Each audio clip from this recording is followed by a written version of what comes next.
let's dive right in. We're going to explore this really powerful idea from the Hebrew Bible. It's a worldview that sees reality operating on two totally separate, but, deeply connected levels.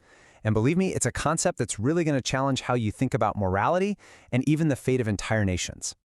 So let's start with a really basic question. Is justice just a private thing? Something that happens inside your own heart? Or is it a public thing, something that's woven right into the fabric of society? Well, the Hebrew Bible's answer is kind of surprising, and honestly, it shapes everything else we're going to talk about. See, in this worldview, righteousness isn't some either-or question. Not at all. It's a both-and reality. It's happening on two different planes at the exact same time, the personal plane and the national one. What this means is that a relationship with God isn't just some internal, fuzzy feeling. It's not just a single moment of belief. No, it has to be lived out. It's something you do, both as an individual and as a community, right here in the real, tangible world. So here are those two planes laid out. On one side, you've got the personal journey, right? Your conscience, the mistakes you make, your soul's own private path. But then, running parallel to that, you have this huge national story, the destiny of a whole people, a destiny that's shaped by big things like covenants and judged literally by history. Okay, so let's dig into that personal axis first. The Bible is just packed with examples of individual accountability. You see people making offerings for their own personal sins. The Psalms, so many of them are just these raw cries from one person's heart asking for deliverance for their own soul. At the end of the day, what it means is that every single one of us is accountable for our own life. But, and this is a huge but, running right alongside that is the national axis. Think about it. The Great Covenant at Sinai wasn't made with a bunch of separate individuals. No way. It was made with a people as a people. The festivals are communal. And here's the kicker, when the nation as a whole messes up, the consequence is national. We're talking about things like exile. And on the flip side, when the nation repents, the restoration is national too. So this whole idea of a collective national destiny, it's all built on this one core concept, the absolutely unique covenant that God makes with the people of Israel. Just stop and think about what this means for a second. Even if the majority of the nation totally fails, even when things get as bad as they can possibly get, a core group, what the Bible calls a remnant, is guaranteed to survive. The nation itself gets this promise that it will never, ever be completely wiped off the map of history.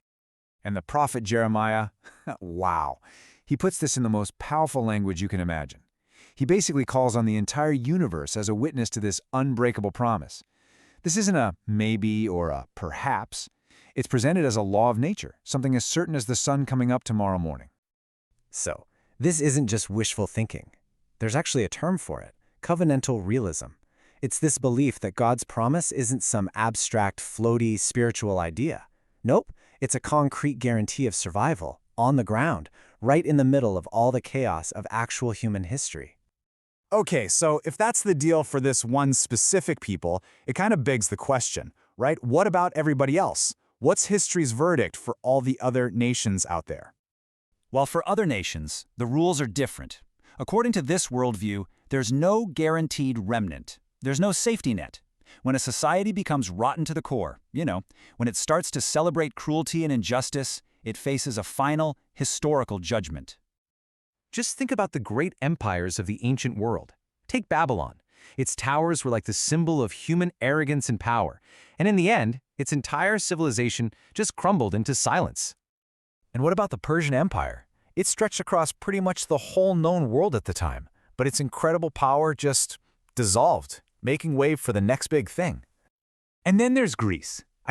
Its philosophy and culture literally shaped our world, but eventually its power faded away into this beautiful, marbled memory.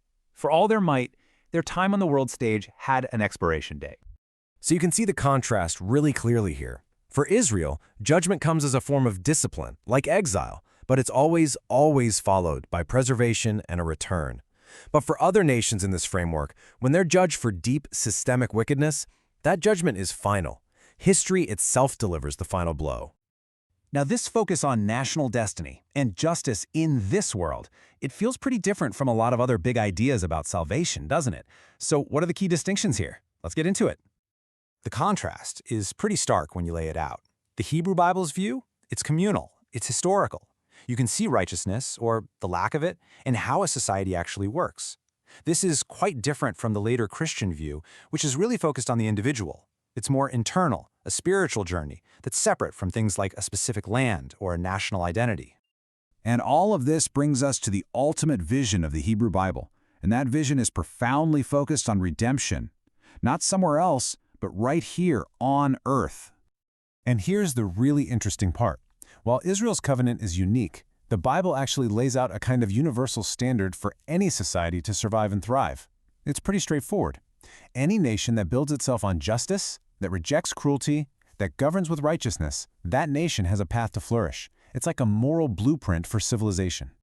So when we talk about salvation or redemption in this whole context, it is so important to get this one thing straight. The goal is not about escaping this messy, complicated world of ours.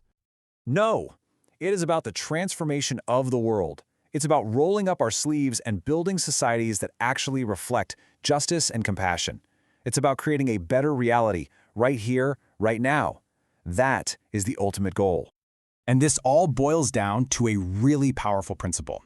And it's not just a religious or moral idea, it's presented as a kind of law of history. Righteousness is what sustains civilizations, and sin or injustice, that's just a society signing its own death warrant. And so this ancient worldview leaves us with a pretty challenging question for our own time, doesn't it? If the ultimate measure of any civilization is how just it is, what is history's final verdict going to be on us?